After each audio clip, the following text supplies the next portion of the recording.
Working of material trains and track machines के इस तीसरे वीडियो में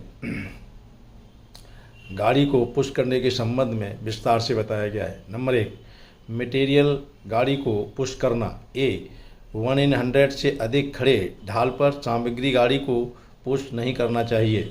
B 1 in 100 से कम के ढाल पर मटेरियल ट्रेन को चढ़ाव अथवा उतार की तरफ 25 किलोमीटर प्रति घंटा की गति से पुश किया जा सकता है, किंतु ब्रेक यान को आगे होना चाहिए तथा उसमें गार्ड की उपस्थिति होना आवश्यक है। यदि गार्ड ब्रेक यान अगला डिब्बा नहीं है तो गति 10 किलोमीटर प्रति घंटा से अधिक नहीं होनी चाहिए। नंबर 2, सामग्री गाड़ी को पुश करने की कार्यविधि। सामग्री गाड़ी को पुलिंग में ब्लॉक सेक्शन में भेजने के बाद कार्य करने के बाद उसी स्टेशन पर वापस आने के लिए पुश करने के लिए निम्नलिखित तरीका अपनाया जाना चाहिए। नंबर 1, सामग्री गाड़ी जिस स्टेशन से ब्लॉक सेक्शन में प्रवेश करती है उसी स्टेशन पर स्टेशन मास्टर के लिखित प्राधिकार पर धकेला जा सकता है। जहां लाइन क्लियर टिकट का प्रयोग होता है वहां station master line clear ticket पर गाड़ी को धकेलने के लिए लिख कर देगा। नंबर 2, जिस स्टेशन से गाड़ी ब्लॉक सेक्शन में प्रवेश करती है तथा उस स्टेशन मास्टर को गाड़ी के प्रवेश करने एवं वापस आने के संबंध में पूर्ण सूचना अगले स्टेशन के स्टेशन मास्टर और सेक्शन कंट्रोलर को देनी चाहिए कि गाड़ी को वापस उसी स्टेशन पर पुश किया जाएगा।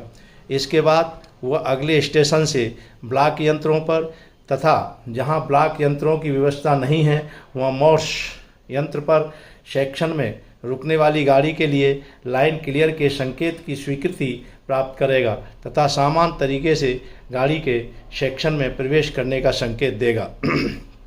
नंबर 3, गाड़ी के वापस आने पर गार्ड गाड़ी के पूर्व आगमन की सूचना स्टेशन मास्टर को देगा। इस आशय का ट्रेन रजिस्टर में हस्ताक्षर करेगा और पीछे धकेलने का प्राधिकार पत्र को स्टेशन मास्टर को वापस कर देंगे और वह उसे रद्द कर देंगे। इसके बाद स्टेशन मास्टर ब्लॉक यंत्र या मोर्स यंत्र पर पिछले संकेत को रद्द करने का संकेत देगा और ट्रेन रजिस्टर या लाइन क्लियर इंक्वायरी पुस्तक में गाड़ी की प्रविष्टि के सामने गाड़ी वापस धकेल दी गई है लिखेगा।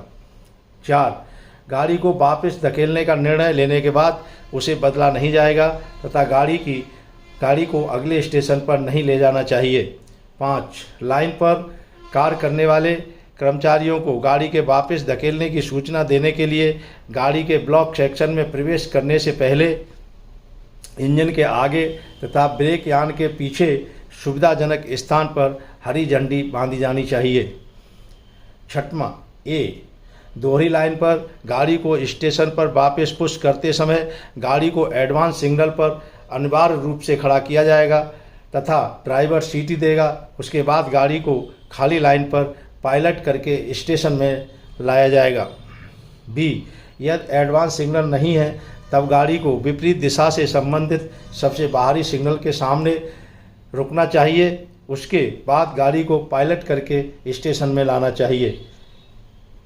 7, इकहरी लाइन के इंटरलॉकिंग स्टेशन पर गाड़ी को पुश करने के लिए गाड़ी को अनिवार्य रूप से बाहरी सिग्नल पर रोककर सीटी दी जाएगी। उसके बाद लाइन खाली होने पर आगमन के लिए होम तथा बाहरी सिग्नलों को ऑफ किया जाएगा।